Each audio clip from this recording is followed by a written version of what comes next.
Assalamualaikum warahmatullahi wabarakatuh. Alhamdulillah wassalatu wassalamu ala rasulillah wa ala alihi wa sahbihi wa mawalah. Rabbi shrahli sadri wa yassirli amri wa halul 'uqdatam min lisani yafqahu qawli.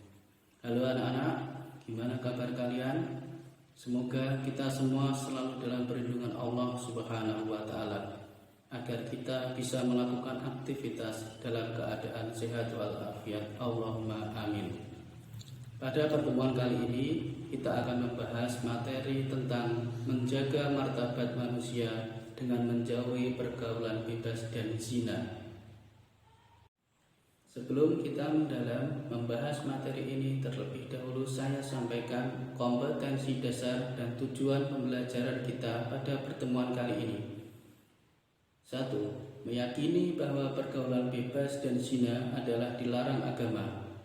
2. Menghindarkan diri dari pergaulan bebas dan perbuatan zina sebagai pengalaman Quran Surat Al-Isra ayat 32 dan Quran Surat An-Nur ayat 2 serta hadis terkait. 3. Menganalisis Quran Surat Al-Isra ayat 32 dan Quran Surat An-Nur ayat 2 serta hadis larangan pergaulan bebas dan perbuatan zina. 4.1 Membaca Quran Surat Al-Isra ayat 32 dan Quran Surat An-Nur ayat 2 sesuai dengan kaidah tajwid dan makhrajul huruf. 4.2 Mendemonstrasikan hafalan Quran Surat Al-Isra ayat 32 dan Quran Surat An-Nur ayat 2 dengan fasih dan lancar. 4.3 Menyajikan keterkaitan antara larangan berzina dengan berbagai kekejian yang ditimbulkannya dan perangai yang buruk sesuai dengan pesan Quran Surat Al-Isra ayat 32 dan Quran Surat An-Nur ayat 2. Tujuan dari pembelajaran kita kali ini adalah 1. Siswa mampu menjelaskan bahwa pergaulan bebas dan zina adalah larangan agama dengan santun. Nomor 2, siswa mampu menunjukkan perilaku menghindarkan diri dari pergaulan bebas dan perbuatan zina sebagai pengalaman Quran Surat Al-Isra ayat 32 dan Quran Surat An-Nur ayat 2 serta hadis terkait dengan baik. 3. Siswa mampu menganalisis Quran Surat Al-Isra ayat 32 dan Quran Surat An-Nur ayat 2 serta hadis tentang menghindarkan diri dari pergaulan bebas dan perbuatan zina dengan percaya diri. Nomor 4, siswa mampu membaca Quran Surat Al-Isra ayat 32 dan Quran Surat An-Nur ayat 2 sesuai dengan kaidah tajwid dan makhrajul huruf dengan benar. Sebelum kita membahas tentang perbuatan zina, terlebih dahulu kita harus mengerti tentang apa itu pergaulan bebas. Dikarenakan perbuatan zina lebih dominan diawali jika seseorang terjebak ke dalam zina karena adanya pergaulan bebas. Pergaulan bebas adalah tindakan atau sikap yang dilakukan oleh individu atau kelompok dengan tidak terkontrol dan tidak dibatasi oleh aturan-aturan hukum yang berlaku dalam masyarakat.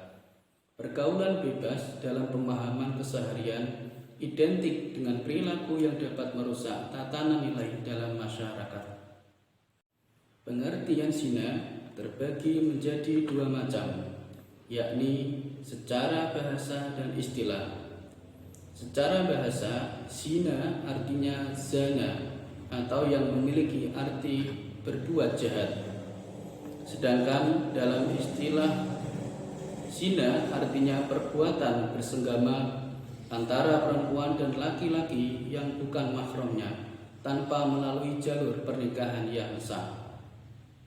Dalil diharamkannya perbuatan zina terdapat dalam Quran Surat Al-Isra ayat 32, Quran Surat An-Nur ayat 2 serta hadis yang diriwayatkan oleh Ahmad. A'udzu billahi minasyaitonir rajim. Bismillahirrahmanirrahim. Wala taqrabuz zina innahu kana fahisha wa sa'a سبيلا. أعوذ بالله من الشيطان الرجيم. بسم الله الرحمن الرحيم. الزانية والزاني فاجلدوا كل واحد منهما 100 جلدة ولا تأخذكم بهما رأفة في دين الله إن كنتم تؤمنون بالله واليوم الآخر وليشهد عذابهما طائفة من المؤمنين. عن جابر بن عبد الله قال قال رسول الله صلى الله عليه وسلم ومن كان يؤمن بالله واليوم الآخر فلا يخلون بامرأة ليس معها ذو محرم منها فإن ثالثهما شيطان. Dalam surat Al-Isra ayat 32 dan surat An-Nur ayat 2 terdapat beberapa contoh bacaan tajwid. Dalam surat An-Nur ayat 2 terdapat 4 bacaan tajwid yang dibahas pada pertemuan kali ini. 1. Lafal fajlidu, bacaan nada qalqalah sughra. Minhuma, bacaan tajwidnya adalah idhar halqi. Nomor 3, ra'fatun fi, hukum bacaannya adalah irfa hakiki. Ta'ifatun, hukum bacaannya adalah mat wajib mutasil. Sementara itu dalam surat An-Nur ayat 2 terdapat 4 bacaan tajwid yang akan dibahas. Nomor 1, wala, bacaannya adalah mat tabi'i. Az-zina, hukum bacaannya adalah alif lam syamsiyah. Innahu, bacaannya adalah mat silah qashirah. Wasa'a, hukum bacaannya adalah mat wajib muttasil. Perbuatan zina dibagi menjadi 2 macam atau 2 kategori, yakni zina muhsan dan ghairu muhsan. 1. Zina muhsan, yaitu pezina sudah balik, berakal, merdeka, dan sudah pernah menikah. Hukumannya adalah dirajam atau dilempari batu sampai meninggal. Nomor 2, zina ghairu muhsan, yaitu pezina yang masih lajang dan belum pernah menikah. Hukumannya adalah didera sampai 100 kali dan diasingkan. Dampak yang akan dialami seseorang jika melakukan perzinaan, yakni Allah akan mengazab di dunia dan di akhirat.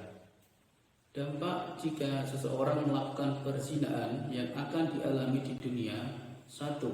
Menghilangkan kewibawaan. Pelaku zina akan kehilangan kehormatan, martabat atau harga dirinya di masyarakat. Nomor 2, mengakibatkan kefakiran. Perbuatan zina juga akan mengakibatkan pelakunya menjadi miskin, sebab ia akan selalu mengejar kepuasan birahinya. Nomor 3, mengurangi umur. Perbuatan zina tersebut juga akan mengakibatkan umur pelakunya berkurang, lantaran akan terserang penyakit yang dapat mengakibatkan kematian karena terkena penyakit berbahaya seperti HIV atau AIDS, infeksi saluran kelamin, dan lain sebagainya. Dampak di akhirat dari perbuatan zina yakni: 1. Mendapat murka dari Allah Subhanahu wa Ta'ala. Perbuatan zina merupakan salah satu dosa besar, sehingga para pelakunya akan mendapat murka dari Allah Subhanahu wa Ta'ala kelak di akhirat. Nomor 2, hisab yang jelek atau banyak dosa. Pada saat hari perhitungan amal atau yaumul hisab, para pelaku zina akan menyesal karena mereka akan diperlihatkan betapa besarnya dosa akibat perbuatan zina yang dia lakukan semasa hidup di dunia. Nomor 3, siksaan di neraka. Para pelaku perbuatan zina akan mendapatkan siksa yang berat dan hina kelak di neraka. Agar seseorang tidak terjebak dalam perzinaan, maka dapat dengan melakukan perbuatan sebagai berikut. 1. Tidak bercampur baur antara laki-laki dan perempuan. 2. Tidak berkhalwat atau berdua-duaan dengan lawan jenis, baik secara fisik maupun lewat sosial media. 3. Bergaul dengan orang yang soleh, yang saling mengingatkan dalam kebaikan. 4. Mendekatkan diri pada ulama dan majelis ilmu, karena sebab dosa adalah ketiadaan ilmu dan jauh dari Allah Subhanahu wa Ta'ala. 5. Menghindari teman-teman yang berpengaruh buruk. 6. Menjaga pandangan dari hal-hal yang diharamkan Allah Subhanahu wa Ta'ala. 7.